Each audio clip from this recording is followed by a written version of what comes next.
Hello, everyone, and welcome to the question and answer webinar today, live stream. I'm Valerie Aprahamian with Advocates for Angels, and today I'm going to be answering questions that were submitted by my community regarding the school closure, regarding distance learning, regarding next school year, how you can be prepared for next school year, and what you can do this summer to educate yourself and gain the advocacy skills you need to make sure that your child receives an equitable distance learning plan for the 2020-2021 school year. So before we start today, I want to acknowledge what's happening across our nation today. The inequality and the discrimination against our Black community that has been going on for centuries. I want to acknowledge it because we're all feeling it, we're all living it, and you know, I stand against any type of racism or social injustice. That's why I fight for the civil rights of children with disabilities, because I believe in equality. I believe that we're all created equal and we all have inalienable rights under the law. However, that doesn't always happen. And so I want to acknowledge that, and I want to acknowledge that we all need to work together. We need to have an open mind to learn and to look at ourselves, to look at our belief systems, our unconscious belief systems, what we've been taught, and that we could all work together because we're all equal and we're all God's children, and that's what I believe. We are all equal. So in terms of today, what we're talking about, our children with special needs on an IEP, IDEA is at risk.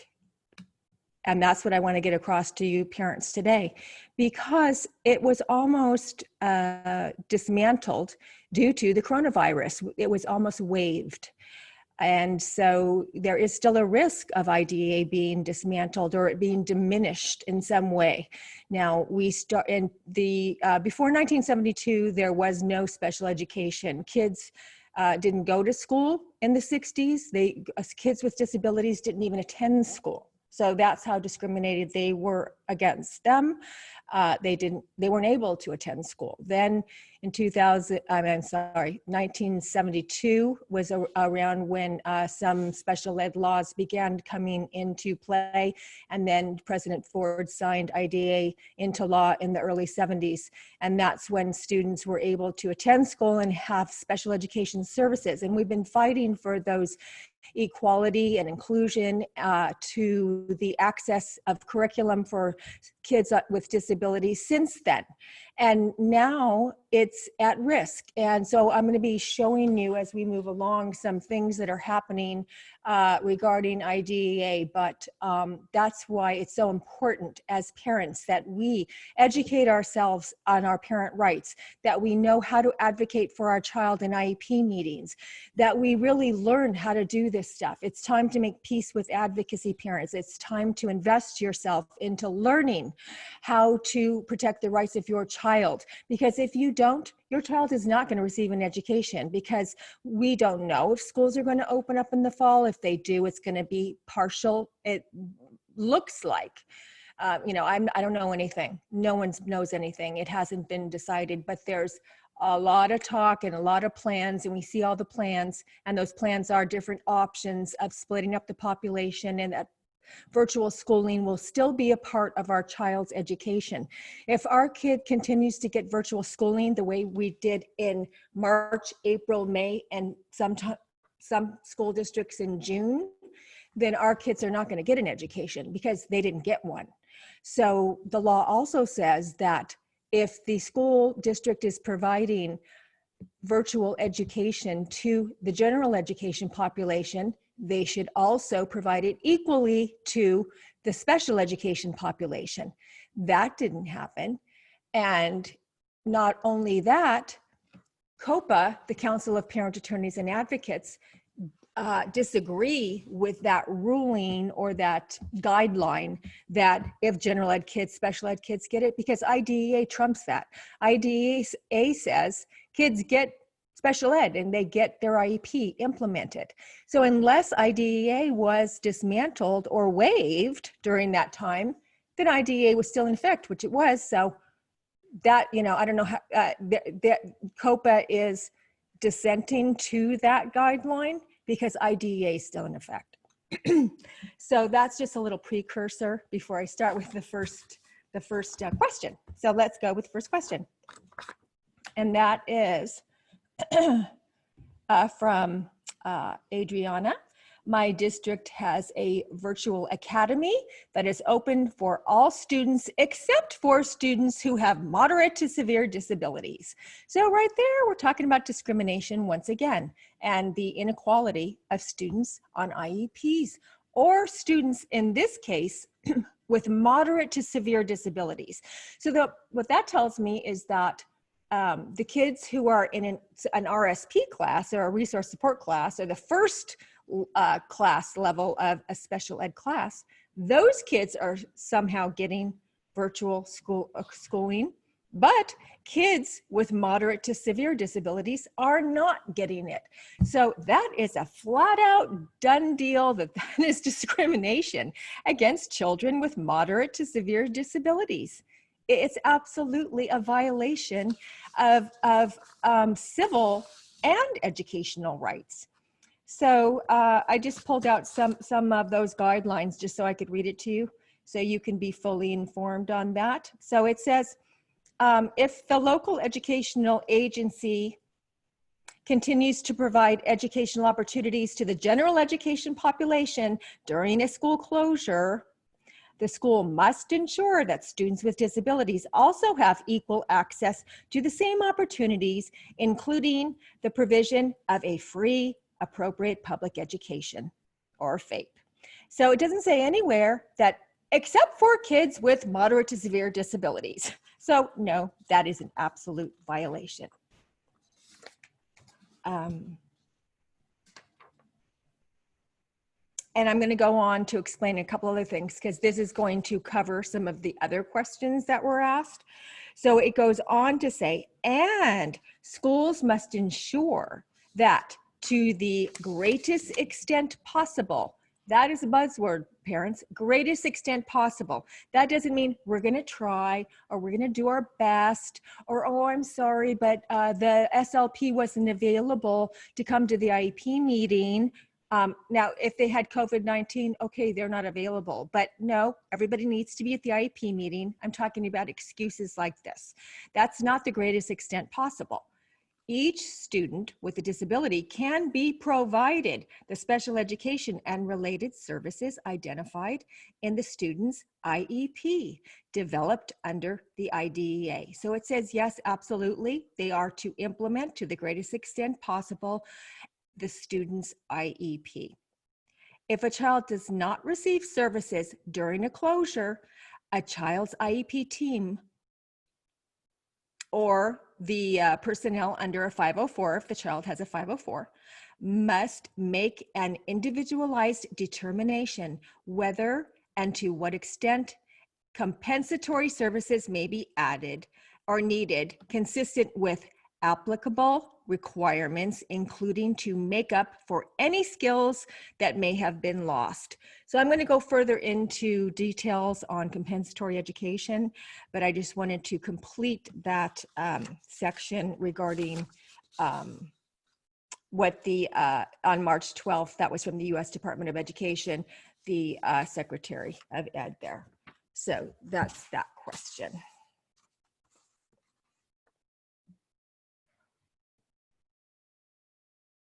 And I also want to add to that another, this is under this discrimination law. So the Office of Civil Rights, so which would also cover that question.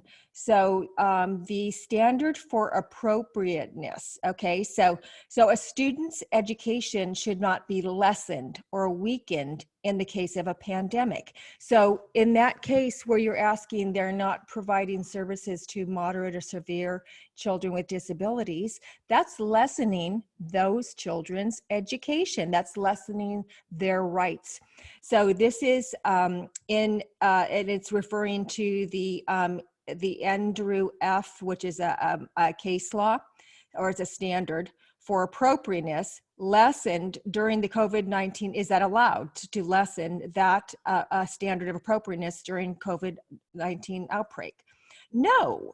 The Supreme Court case remains valid law that is not superseded by the pandemic.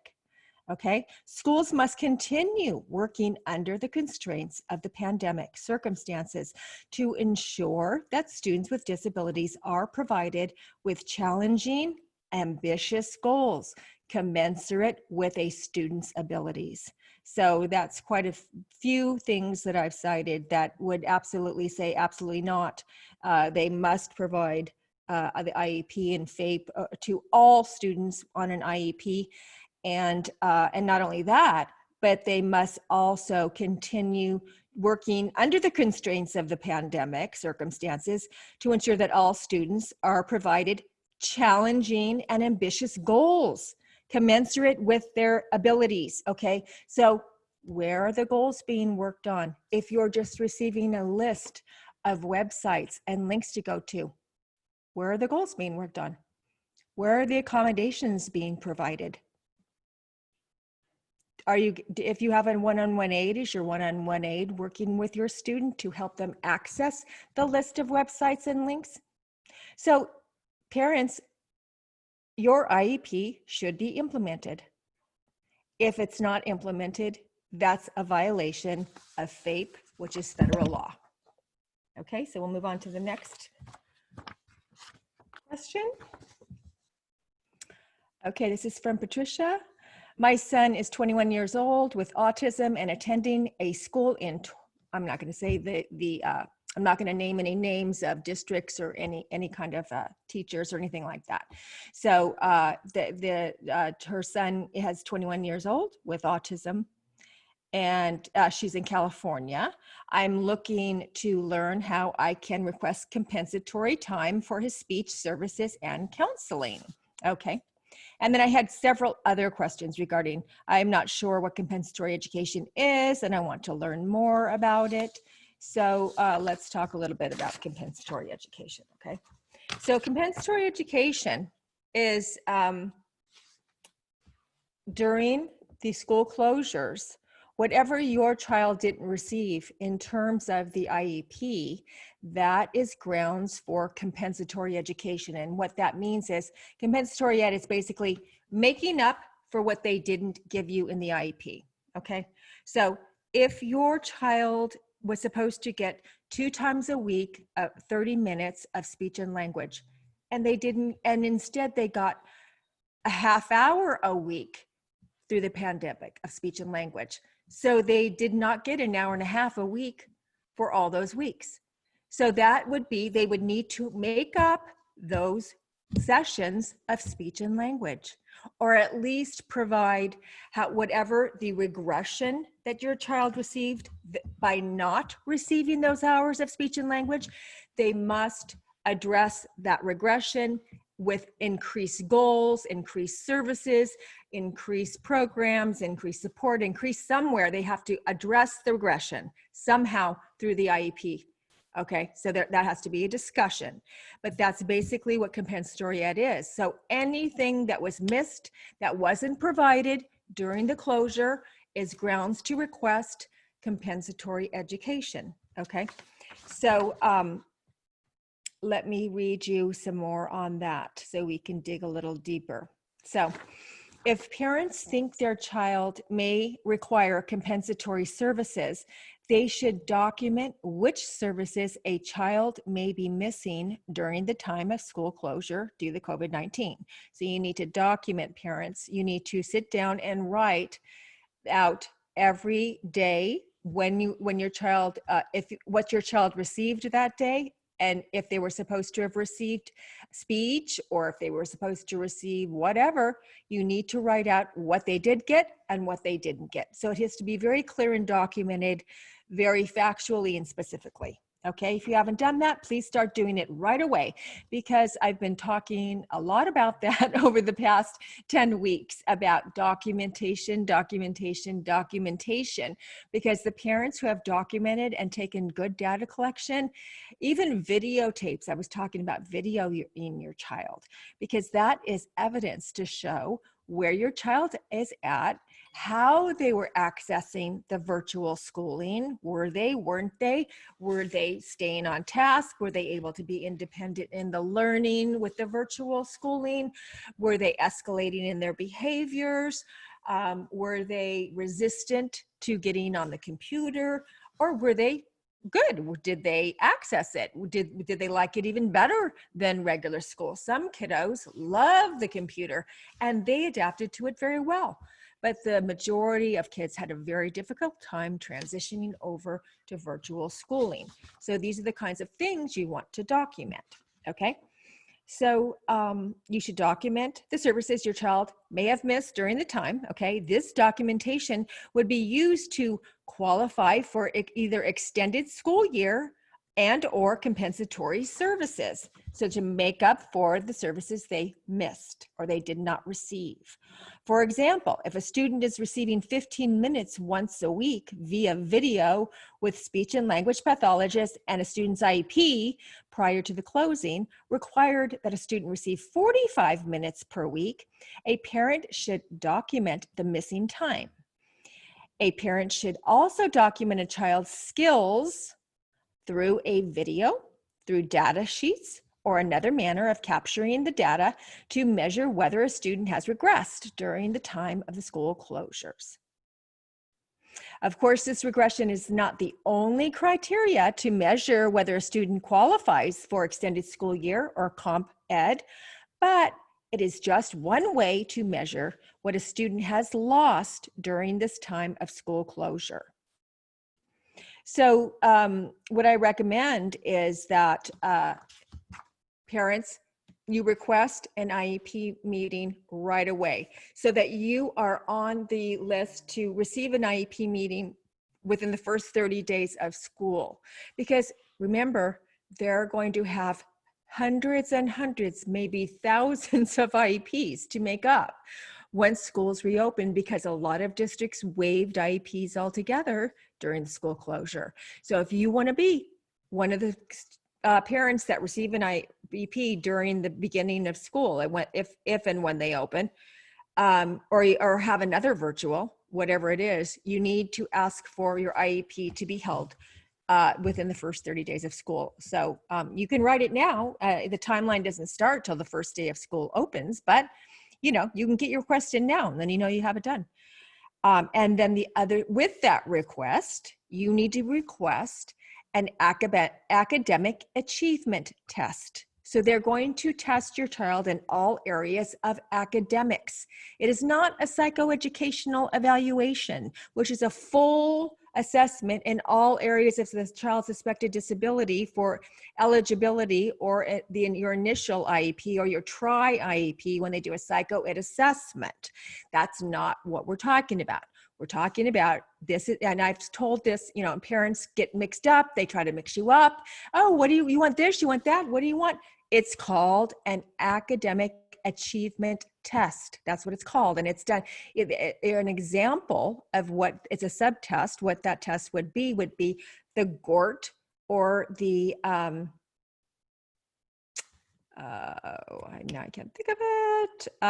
The GORT or the, I'll think of it, you guys. I don't know why I can't think of it right now, but I'll give you some other examples of what that academic achievement test is, but the GORT's one of them, okay? Woodcock-Johnson, that's another one, and there's actually another one that I can't think of either, but those are two, Woodcock-Johnson and the GORT. That's an academic achievement test. Now, why am I telling you that? Because it's going to assess your child in all of the areas of academics: reading, math, writing, reading comprehension, fluency, all areas of academics. And why do you need that? Because you need to see where your child is in their present levels compared to where they were when they left school, so that you can see where the gap is and how much they regressed. Then you have real evidence to show, look, my child has regressed. There's a article that I was reading about that's talked about, I hope I can find that now, that talks about just that, about the regression and how what they know when kids come back to school, they're going to have regressed. They know that. And they also have compared it to when summer. No, I had it here, darn. Maybe I'll find it in a minute, guys. But basically what it said was, the districts know that when kids leave for summer, they have it all worked out. They have a statistic and a percentage of how much children regress during summer. They know what that is, typically from 2nd to 3rd grade and then up in the upper levels. They have it estimated. Those kids will regress so much percentage. So they've estimated that they're going to regress much, much more than if it was summer vacation. And they know that most children will have regressed that much when they come back. So it's already, you know, and this is from the teachers and the administrators and the educators' websites, webinars, articles, so they know this is going to happen. So if they try to tell you, no, oh no, look how good your child's doing. They haven't regressed that much. They're doing great. Oh, they must have really done a good job. You must have done a great job, Mom, teaching your child during COVID-19. Wow, congratulations. You did a wonderful job keeping your child on track, and they stayed the same. They only regressed just a little bit. No, that's, you know, and the way you can combat that is by getting an academic achievement test, because that's a standardized test and it's going to reflect where your child really is. That's factual evidence of where your child really is. Okay, so I gave you those 2 recommendations, which would be request your IEP meeting to happen as soon as possible after the new year begins, and to request an academic achievement test. So when you have your IEP meeting, you're going to talk about all of your concerns during virtual schooling, how it wasn't successful, and you're going to present your evidence. You're going to present your logs and your videos, and you're going to present your lists of the things that were missed, that things were not implemented in the IEP. You're going to do this in writing, and then they're going to document it. And you're going to say, I'm requesting that my child, all these services that were missed are made up. And I'm requesting a academic achievement test. Now, when you request the academic achievement test, the first day of the timeline will begin on the first day of school for that test to begin, okay? So they have 15 days to get you an assessment plan from the first day of school. If you get it to them before the first day of school, they'll start on the first day of school. The timeline begins, starting with first day of school. And then 15 days, you get your assessment plan. 60 days after that, you'll have your academic achievement test, and they'll call an IEP meeting. Now, I'm quoting timelines for California. Your timelines might be a little different. You have to look up your timelines for requesting an assessment. Okay? I think I'm going to be touching on compensatory services a little more later on too. All right, so let's move on to another question.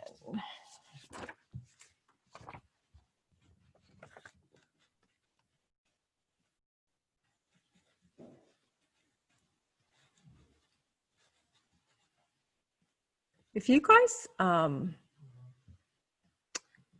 think you have access to the chat. If you want to put anything in the chat that you want me to talk about too, I can check the chat too. So the next question is, From Suzanne. How can the local educational agency justify providing 0 direct services as memorialized in the IEP and instead provide consultation and office hours only? I have 3 young children. The one with the most significant needs receives virtually nothing, as is the case for seemingly all special ed students in this county, in the county classrooms, and their blanket PWN. My other 2 attend non-public schools where the staff are going above and beyond to provide distance learning. I have not found an attorney to take the case on contingency. Okay, so there's several different issues in this question. Okay, so the first one, let's take the first thing. So they provided no direct services identified in the IEP, and instead they provided a consultation and office hours. Okay, so this is very common, and it sounds very familiar, Suzanne, because that's what I've experienced is with all of my cases that I have. All the parents that have come to me have told me the exact same thing. They didn't get anything. They might have got a little bit of speech services. They might have gotten a hello, let me give you some support from the occupational therapist. But in terms of the teacher, they got nothing except for lists and lists of links and websites to go to. And that's what they got. So that is a violation of IDEA once again. That is not implementation of the IEP. That is not teaching the child, working on goals. That is not providing accommodations. That is not providing educational benefit for the student. So again, violation of federal law. They can't do it. So, and they can't justify it either. So how do you remedy that? So again, as I said before, you call an IEP meeting. So you get your IEP before the first 30 days of school, and you write out in your parent agenda that you're going to provide to them that you want to talk about at your meeting, all of the reasons why virtual schooling did not work for your child, that what they didn't do, you write down what they did do, and then you write down what they didn't do, all the services that your child didn't get, accommodations, goals, you write it all down and you provide it to them and you say, this was not an equitable distance learning plan for my child. My child regressed and I'm requesting a academic achievement test because I'm planning on asking for compensatory services. And that's the remedy. Okay, and you always, of course, record your IEP. Now I understand I'm in California and we're always allowed to record if we provide a 24-hour notice prior to the meeting. They're not allowed to say, well, we don't want you to, or a teacher can't say, well, I don't want you to. It's not like that in California. All we have to do is say we're recording 24 hours before and we get to record. Now I know in some other states it's a little different recording. If you can, so just check your state, but if you can record, most definitely record. Okay. So,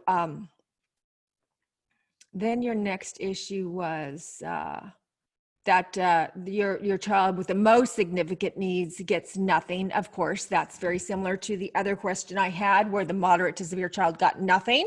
Again, that's discrimination.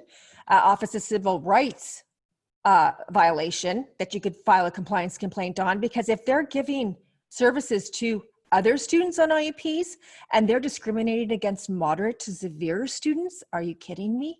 That is flat out discrimination. That's just, it's shocking, actually. Shocking, and you can file with the not only your state compliance complaint for violating the student's IEP, not implementing it, but it's also a discrimination case, okay? So then you asked the blanket PWN. Yes, we received a blanket PWN as well. And it basically said, hello parents, we are providing virtual schooling that is going to include enrichment opportunities.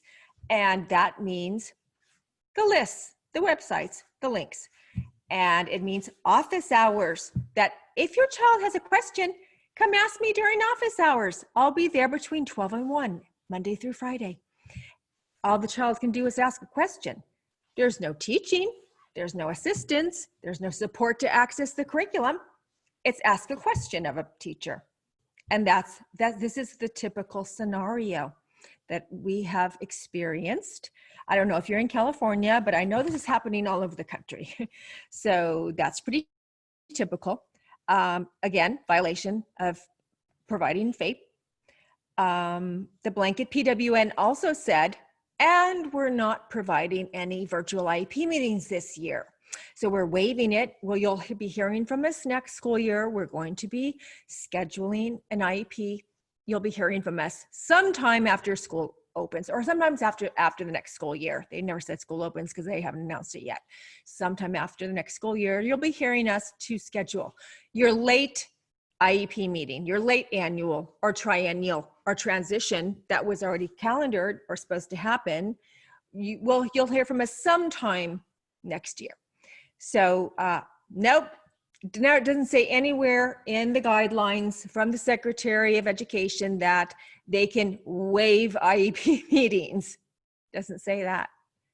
It says that they will be looked at with flexibility in terms of what, the situation, but that's flat out not even trying. That's, a blanket statement of we're waiving it till next school year. That's a flexibility. That's pretty much taking the license to violate parent rights to have their IEP. So in a very, couple sentences at the bottom of the PWN said, if we don't hear from you, we will assume you're in agreement with this.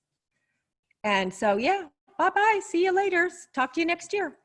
And so a lot of parents didn't see those two, little paragraphs at the end, so they didn't respond, and they lost their IEP meeting. So of course, all my parents, I checked it out the second they got it, and I saw it down there, and I said, oh, we absolutely, even if it wasn't in there, I would have demanded their IEP anyway, but I contacted the H district, and I said, we absolutely, you're hearing from us, and we will have our IEP meeting, and we did. However, every one of them was late. Now, the way that each state is going to look at these timelines, they are going to give flexibility because of the situation. So if they're late, I think, okay, if you had it and it's late, that's probably going to be a done deal because we're in this situation. But the blanket PWN, where a parent didn't see those two tiny lines and know they were supposed to have to insist on having their meeting or they weren't going to get it, that's a different story. Okay. And to send it out to all of children IEPs waiving an IEP, that is not flexibility. Okay. So, okay. I think I answered, most of that. So I want to just read you this as well, guys, because this is going to help you understand that you are not waiving your rights, your educational rights during this time, okay? Districts want parents to waive their rights during this time by they're just saying, look, parents, this is what you're getting. This is what virtual school is, and this is what you're going to get, and this is what you have to accept. No, we do not have to accept lists and links and websites with no teacher support, no implementation of the IEP, and no new instruction for our child. We do not have to accept that. So let me just read this to you. Am I waiving my rights to challenge the educational services I'm offered for my child during this time, even if I disagree with them? So no. In an IEP meeting, parents should state that they are not waiving any rights to challenge the educational services being offered during the closure of schools during the pandemic. So you can absolutely, when you're in an IEP meeting saying, I am not waiving any of my rights, and I am in complete disagreement with the way my child received virtual schooling in March, April, May, and June. Okay, and you make that known, and I would write it right down. Things need to be written and documented, guys, because if you don't document it and hand it to them as your parent agenda that you want included in that IEP, they are not going to document it in the notes properly. They are going to document it in a biased manner in their own words, not your words. So you need to do everything in writing, okay? Parents should state they want their concerns noted in a prior written notice, okay? So when you go to your IEP meeting and you say, I disagree, this is why, and everything I just said, and then you hand it to them, and then you say, I'd like this documented in the notes, please, and then it's all written down, so now they have to document it properly, right? So they write it down, and then they're gonna say, okay, well, you'll be getting a PWN from us, prior written notice. What is a prior written notice, parents? It is when you make a request at an IEP meeting and they say, we'll get back to you with an answer. That's a letter, a legal letter that has required to have certain components in the letter per the law to answer what their answer is for whatever you requested, okay? So they're going to respond to your concerns and your requests in a prior written notice. They have to get that to you 15 days after the IEP meeting. You'll get your answer, okay? So, and if they don't, if they say in your IEP, if they say, well, we can't answer that right now, parents, you'll hear from us. And then you make sure that they write, district will respond to parents in a prior written notice within 15 days. If they don't write that, you make sure you request that. Say, can you please write that you'll respond to me in a PWN within 15 days? Because if they don't, then guess what? It'll just be written in the notes and they'll just forget all about you and that you won't get anything. And then you have to call another IEP meeting. If that happens, that's a violation of the district not responding to you within 15 days with the prior written notice. That's the law. They must do that. If they don't, it's a violation. Okay. All you have to do is tell them, I expect my PWN in 15 days. Then they're going to go, oh, okay, this parent knows we have to respond. So if your concerns are not in the PWN, then parents should place their concerns and objectives in a written letter to the school. If a parent is asked to consent or sign a PWN, then again, note the concerns, note the discrepancy, and state clearly in writing that once school resumes, there is an expectation that services previously provided for your child in their IEP will resume. Okay, that's what you're expecting. So you just need to make your concerns known, make them known in writing, make them request them in an IEP meeting. So everything is documented properly. And then you have evidence that this is what happened. This is what you're asking for. If we end up shutting down again when the flu season hits, or if it ever happens in the future again, or if we're still in virtual schooling, you expect a better virtual plan for distance learning plan, okay?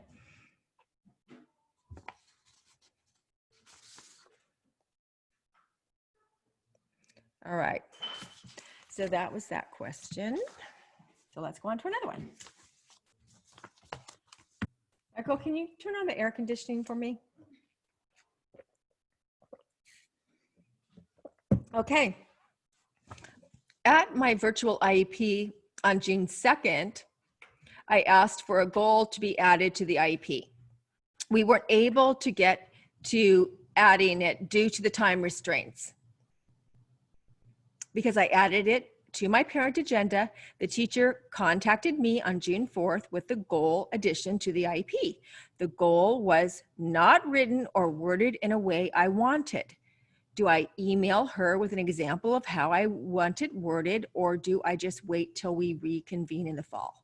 Okay, so that I would absolutely respond back to her and say, and work with her on getting the goal written the way you're happy with it. That's absolutely fine. I don't know if she's going to respond to you because now school's closed, unless that school's a year-round school. If the last day of has already happened and that teacher isn't working anymore, she's probably not going to respond to you until schools reopen. You probably have to wait anyway.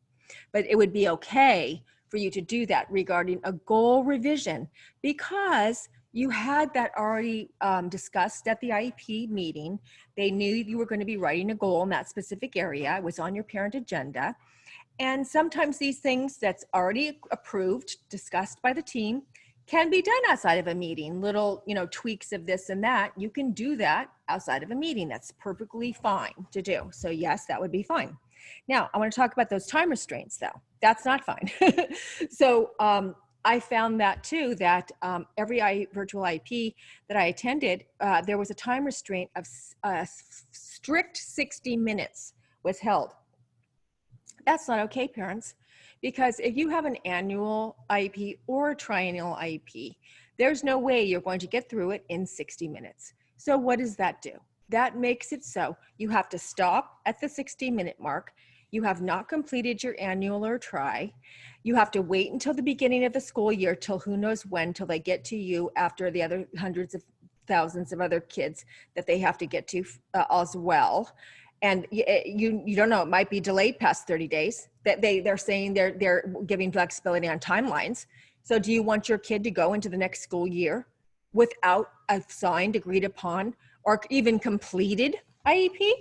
That's what they're doing, which is a violation of your parent rights as an equal IEP team member.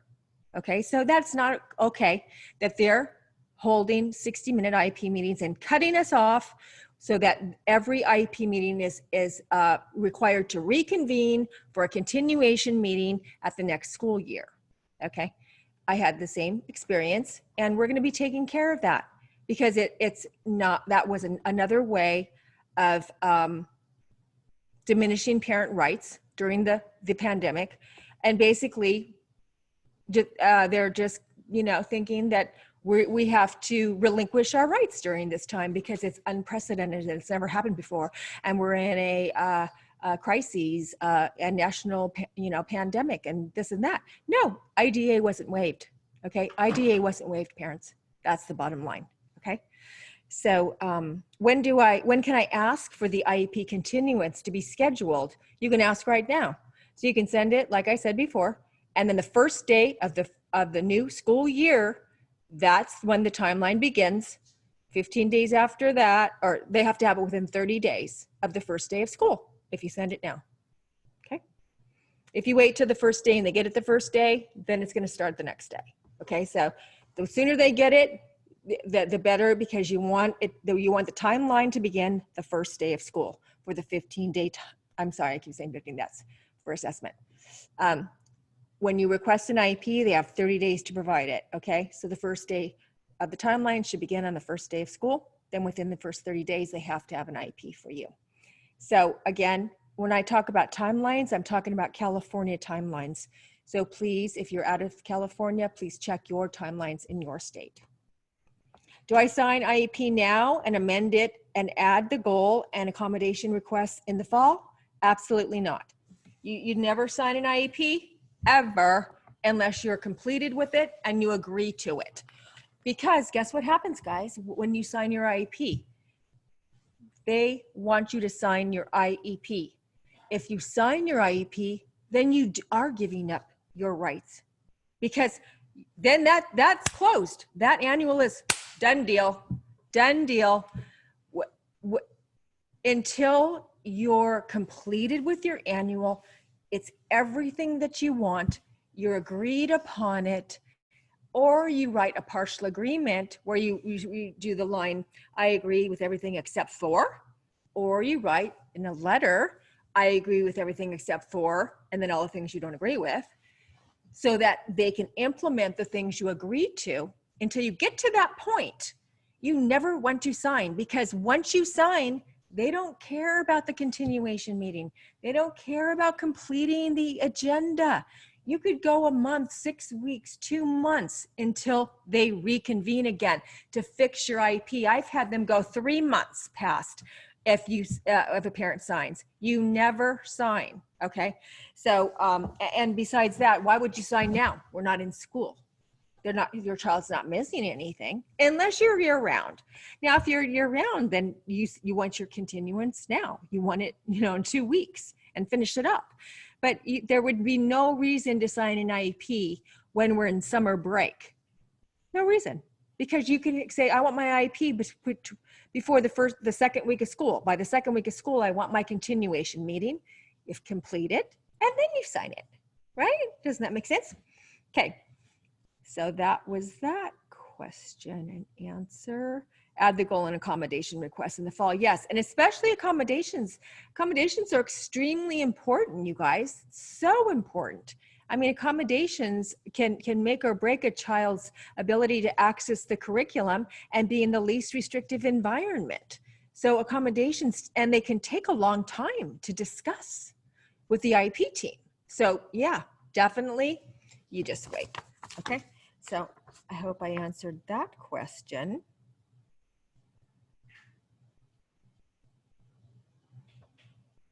Let me just say, I put some more stuff behind that one. The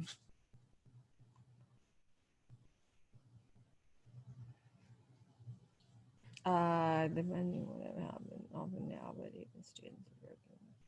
Okay, here we go. This was the information I found regarding the 60-minute IEP meeting agenda, you guys. So I found this on a educator site. It's called Ed Week. Okay, and so these are for all the educators, and they are actually recommending a 60-minute agenda, virtual agenda. There it is. Okay, so this is what they're recommending that they do, and they are doing it. Okay. So violation of our parent rights, okay? Not okay. They have their own agenda for doing that, okay? It's a delay tactic, okay? So the guidance and fact sheets from the federal government have offered little direction on the topic beyond encouraging parents, educators, and administrators to collaborate creatively, and many school districts have struggled to respond. So instead of collaborating creatively, the school districts just don't respond at all. Well, we're not going to do anything, because that's not what she said. She said, we're going to show some flexibility, but you need to implement the IEP and you need to work creatively and collaboratively with your parents. That's what they said, okay? They didn't say, you say 60-minute IEP. They didn't say PWN, waive everything, don't implement the IEP, do enrichment learning only. Teachers don't have to teach. They never said that, okay? Schools should provide services to students as soon as possible, worry more about making progress than following the letter of the law, and understand that much of the federal law wasn't written with online education in mind. So they're saying they have to try. They have to at least try, okay? Many districts aren't trying very well, okay? Also, this is not an opportunity for a school district to take services away from students. There's students on IEPs. This is another thing they're doing. Other states or districts are taking a different tactic. They're saying, oh, let's have your IEP meeting. Let's meet, parents. So then they meet and they go, okay, here's your virtual distance learning plan. Now we have to revise it because we're in this unprecedented time of uncertainty. So we can't possibly provide all of your services, and they decrease the services, they change the IEP, and they call it your distance learning plan. No, parents, do not sign that. Do not decrease anything. Do not change your IEP. Your IEP was developed to meet the needs of your child. Just because we're in virtual schooling does not change the needs of your child. It does change the needs of your child in terms of, is your child accessing their IEP through technology, virtually on the computer? That's what you can talk about. If your child's being successful, and are they implementing the IEP? That's what should be the discussion. Not decreasing your services and giving you a distance learning plan where you're gonna right away sign away everything you fought so hard to achieve in your child's IEP. So please be very careful about that. And again, they talk about now documentation of parents. So, you know, I hope parents are understanding when I talk about documentation, what that means. Now, I want to mention here, so my parent brigade that I'm offering to parents, I've been doing this launch for the past 3 weeks, I think. I developed a membership program for parents so I can teach you these things. I have the charts. I have the form letters where you just fill in the blanks when you want to write a letter, when you want to write your parent agenda, when you want to take your documentation and your data collection. I'm teaching you how to do these things in the brigade. It's a membership to virtual meetings a month. We meet, I talk to you about these things. You ask me questions. I give you all the skills and strategies, logs, scripts, letters, emails, parent agenda that you need. I help you with the compliance complaints. I help you ask for the compensatory services. That's why I created the Parent Brigade, because we're in this situation. That's the reason I did it. And I did it in a way that's going to be easiest for parents to not have to be pressured to read a bunch of information, try to study. We're under way too much pressure right now. It's an easy way for me to work with an advocate, have access to ask me your individualized questions about all these things and get your questions answered, and then help you because I give you the tools you need. You're on my Academy website, my Advocates for Angels Academy website. So all of these things I'm talking about now are in the Parent Brigade. If you want more information, then that's where you need to go because you have it. I don't know if there isn't any other advocate that's offering something like that. And I got real creative to think, how can I help as many parents as I can in the least financial burden as I can, so that all these parents can learn their parent rights right now for next school year. And that's what I came up with, a membership program. So that's what I want to, let you know as we're moving through this. All of these things are going to be taught in the Parent Brigade membership. Okay, so let's talk about the documentation a little more. So they're encouraging families to document where their child is as far as their skill level, either through video or through data sheets, the kind of stuff, so that when the pandemic closures are over, they can see whether or not there's been regression in their skills, whether that's academics or behaviorally or anything related to occupational therapy, physical therapy, or speech and language therapy, how much services that they missed, okay? So again, all of that stuff is going to be in the Parent Brigade to help you with your documentation, okay? All right, so I answered that question. All right, let's move on. Okay, will teachers be receiving the same salary as if they were in a classroom full time? Yes, parents, they are. They have not, their salary has not been decreased. They get the exact same salary as that they did before. Because if you think about it, you guys, the citizens got stimulus packages, right? So of course they're not going to decrease and, and punish teachers because schools were closed. It's not really a teacher's fault. But on the other hand, if teachers are getting their full salary, you would expect teachers to teach, wouldn't you? Wouldn't you?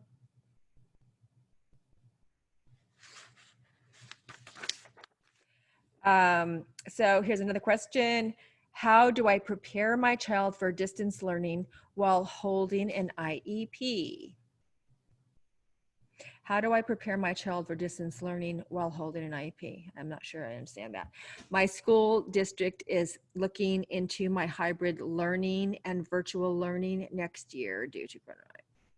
I don't know what hybrid learning is. And okay, so I think what she's asking is, how do you prepare for an equitable distance learning plan in an IEP meeting for next year?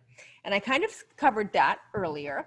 How to prepare. You're going to write down what worked, what didn't work, what you received, what you didn't receive, what your child needs to learn that they didn't get. You're going to bring it, you're going to give your data collection on, hey, they missed 10 sessions of speech and language. I don't know what, they never received accommodations. They were, the goals and objectives were never worked on. You're going to go through your IEP and you're going to write down everything that wasn't provided to you. And you're going to write down what was provided to you. And again, these kinds of things I'm going to have in the parent brigade, exactly how you would document these things, how you would document your concerns and present your evidence at your IEP meeting. And then what was the other thing she asked? Hybrid learning. I think, I'm not sure. Maybe you can clarify that and ask it again, because I'm doing this again tomorrow. Because I'm not, hybrid learning can mean a couple different things. Like it could be a form of independent studies, or a different kind of learning environment, and virtual learning. So yeah, I think you're just looking for a good plan for next year. And that's what you do. You write down you do a parent agenda. So that's another thing I teach in the parent brigade, you guys, is a parent agenda. I teach you, and the value of a parent agenda is that you have all of your requests written down. So it's all clear there. They can't mess around. They can't say, oh, sorry, we're running out of time, or they can't not write it down properly. Here's your parent agenda. It has all of your concerns. It has all of your requests. It has what your child got and didn't get. My child missed 20 hours of speech and language. My child missed 10 hours of OT. My child never got a teacher teaching them the entire 3 months. So I want made up compensatory education of 3 months of teaching. So, that's what you write down in your parent agenda. You prepare for your IP meeting and you send it to them the day before, or when you were, like, say, if you're in California and you're going to send a notice to tape, you're going to send your notice to tape 24 hours. And by the way, here's my parent agenda, the things I want to talk about at my annual IEP meeting for my child. It's your IEP meeting, parents. You're an equal IEP team participant. Yes, there's an annual agenda that must be followed per the IEP process, but you get to talk about whatever you want to. It's called parent concerns and priorities. That's your time to talk and your concerns, okay? And so all of your things on your list, you get to talk about at your child's IEP. And if they say they don't have enough time, you say, okay, great. Well, when can we reconvene? Within the next 2 weeks, and we'll come back and complete this. Do not let them get away with saying, we'll attach it to the IEP. Oh, don't worry, Mom. It'll be attached and everybody will see it. No. You're going to go over every one of your issues written on your parent agenda and discuss it with the IEP team and make them say, how are you going to answer me? Is it going to be a yes or no? Or am I going to get a PWN? And it's got to be documented in the notes. And that's how you get your things addressed, your concerns and priorities and requests addressed. Okay. So, let's see, I put this in there. Is this about the, okay. So guys, this is another thing that I found. This is also going to be, all these things are in the parent brigade. So it's because I give you the other side, the teacher side, the educator side, and where they're planning. What are they planning? What are they doing? How are they going to address these things? Because then if we know what they're thinking, then we know how we can address how we're going to move forward, right? That's strategic, planning for your IEP. So they're planning how they're going to reopen. Now they have to look at, so this is another chart that came from the ed department. So it's called schools during the COVID-19. How are they going to reopen? Okay, how are they going to reopen? And there's criteria on each school district, how what they must do in order to reopen. There's criteria. And let me just read you a little bit. I'm not going to read you all of it, but there, it's should you consider this? They're talking to the district superintendent or special or whoever, you know, the administrators. Should you reopen? Will reopening be consistent with the applicable state and local orders? Is the school ready to protect children, employees at a higher risk for severe illness? Are you able to screen students and employees upon an arrival for symptoms and history of exposure? If any of these things are no, then no, you do not open. And there's another list of priorities, and there's another list. If any of these things are open, then no, you do not open. You must meet the safeguards first. You must meet the safeguards first. So there are, so this, you know, my point is, you know, think again, if you think they're going to reopen, because they have a lot of safeguards they have to abide by, plus social distancing, wearing masks, taking temperatures, many other things, washing hands, keeping things clean, lots of stuff. And in fact, I read articles that said that a lot of schools are looking at that it would cost less money not to reopen than to open under these kinds of requirements. Okay, so that's just information for you. I think, let me see here. Will teachers be receiving? I said that. I answered this one. Are these, okay. Can you dispute goals which have been deemed achieved during the current online learning? Of course you can dispute goals. You can do anything that you would typically do at your normal IEP. IDEA remains in effect. Nothing's changed, guys. Don't let them fool you, give you misinformation, tell you that you can't do something because we're in this situation in a pandemic. No, they can work it out.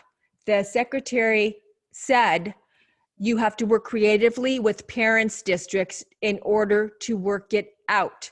It's not, well, we can't do that right now because we're closed. That's not working creatively.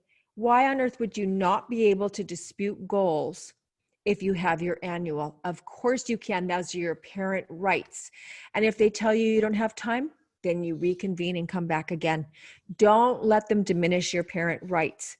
Now, this is, again, going back to the beginning when I opened of how concerned I am about IDA being dismantled. Parents, there's another thing. It's called the article that I found just yesterday, and it's called looping. I have it on my Advocates for Angels Facebook page. Please go there and find that article. It's called looping. And this is what the educators have come up with now, that they want to put students in groups, little loops of groups of, you're at this level, so you're going to go in this loop. You're in this level, you're going to go in this loop. You're in this level, you're going to go in this loop. Segregating the kids into achievement levels of training virtually so that they can figure out, you know, how to do it. But how does that, where is that, you know what's going to happen? Where is that going to leave our kids? Our kids are going to be at the bottom loop, right? And where does that violates least restrictive environment. That violates inclusion. That violates your child's civil right to work alongside typical developing peers. That is not okay. That is a dissolving or a dismantling of everything we fought for over the past 35 years or 45 or whatever it's been since the early 70s. That's not okay, this looping. So I keep seeing these little things that are coming in, like the 60-minute timeline, violation of parent rights, looping, violation of least restrictive environment and inclusion, you know, all these things, you know, PWN, flat, broad, across the difference, district, violation of parent rights. Again, parents, If you don't learn this stuff and you don't learn how to hold them accountable, how to write a compliance complaint, how to go to an IEP meeting and tell them that you're not happy and this is what I want and this is what I'm concerned about, and make sure that they document it properly and you get a PWN, this kind of a process, and make sure they do it right, we're going to get dismantled, because that's where it's headed. So we're the ones that are going to have to stand up and say, no, you're not going to take away what we fought so hard to get since the early 70s, because I'm very concerned that that's where we're headed. Okay, so please know this. Please join the Parent Brigade. It's all over my Facebook page, Advocates for Angels Facebook page. If you haven't yet and you're a parent of a child on an IEP, join my private Facebook group. It's called the Parent Empowerment Special Education Parent Empowerment Network. You just apply for it. It's a private group. You say, yes, I'm a parent of a special needs child. Yep, I want to learn how to advocate with Valerie, and you're in. But please join the Parent Brigade, parents, because you're not going to be able to do this alone. You've got to have help from an advocate. If you have help and you have the education and the facts and the knowledge, then you're going to be able to do it. But nobody knows this stuff. You don't know what you don't know, parents. You don't know what you don't know.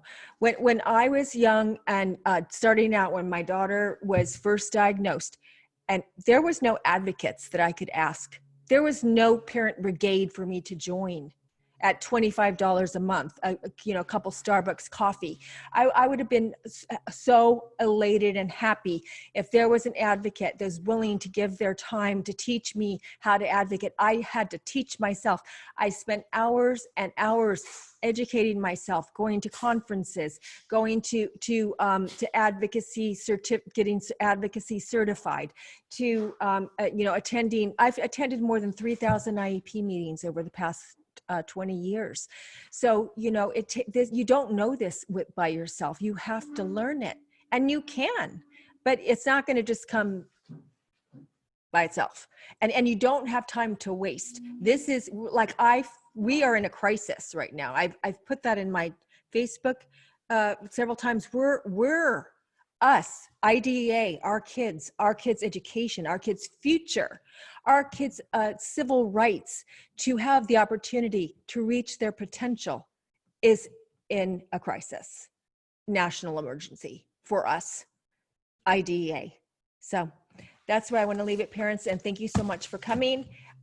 Please, tomorrow is going to be different questions, so if you want to join us tomorrow again, ask another question, come back tomorrow. I've got questions already, but you can add to those. And thank you for coming. God bless everyone. Stay safe, stay well, and I'll see you tomorrow, hopefully, if you want to join us again.